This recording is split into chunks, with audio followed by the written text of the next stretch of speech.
बकरी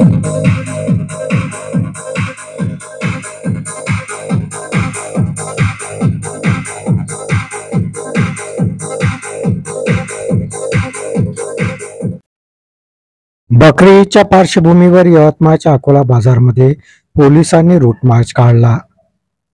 अकोला बाजार हे वडगाव पोलीस स्टेशन हद्दीत येत असल्याने वडगाव पोलिसांनी अकोला बाजारमध्ये रूट मार्च काढून नागरिकांमध्ये एक सुरक्षिततेचा विश्वास निर्माण करण्याचा प्रयत्न केला.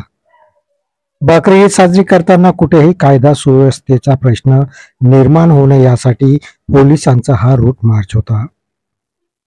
अकोला बाजारमधील मुख्य रस्त्यावरून पोलिसांनी रूट मार्च काढला. बकरी ईद साजरी करीत असताना नागरिकांनी शांतता आणि सलोखा राखण्याचे आवाहन पोलिसांनी रूट मार्च दरम्यान नागरिकांना केले.